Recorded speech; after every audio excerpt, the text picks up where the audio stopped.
What you were up against was bigger, more powerful, but somehow you defeated Goliath.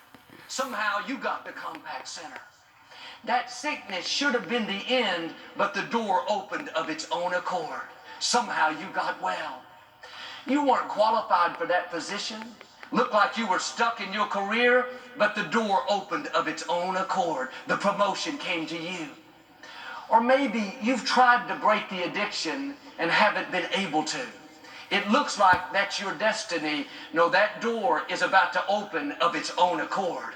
You're going to discover a power beyond your natural ability. Perhaps at work, there are people against you. They have more seniority. They should be able to hold you down, but that door is going to open of its own accord. The scripture says God opens doors that no person can shut.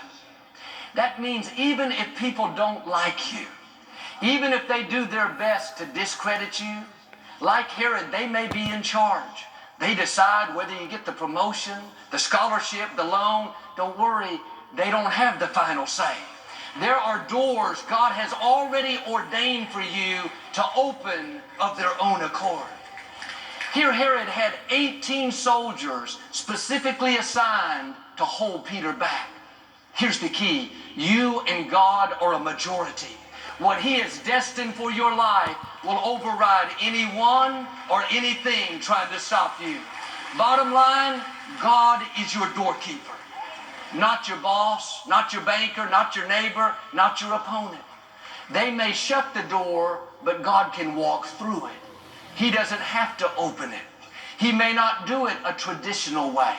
He can go around what's blocking you. He can go over who's trying to stop you. He can move someone out of the way that's holding you back. It says in Psalms, you can run through a troop and leap over a wall. Some of the doors that have held you back, you think it's been too long. You could never accomplish a dream, never get well, never break the addiction.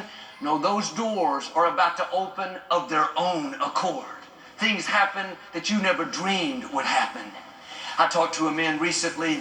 He'd worked for a company for many years, very faithful, always did more than required, but his supervisor didn't like him. He gave everyone promotions except this man.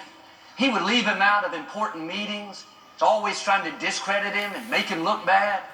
It looked like this man was stuck, limited behind an unfair supervisor. One day, the owner of the company needed some work done. The supervisor was out of town, so this man worked with the owner for a couple of weeks and got him all the reports that he needed. The owner was so impressed, several months later, he decided to restructure the staff. He called this man and the supervisor in. He said to the man, from now on, I want you to run the company and report directly to me. He turned to the supervisor and said, from now on, I want you to report to him. He went from being left out to being in charge. What am I saying? People can't lock you out of your purpose. God is the one who opens and closes doors. This man didn't have to struggle. He didn't have to make things happen. You keep honoring God, being your best, and the right doors will open for you. Now here's the key. Trust God's timing. Don't be impatient because the door hasn't opened yet. God knows what He's doing. He's not going to let you miss your destiny. He sees every injustice. He sees every time you're not treated right. Someone's trying to hold you back. Stay in peace. Your time is coming. Those closed doors can't stop your destiny. Like this man, you're going to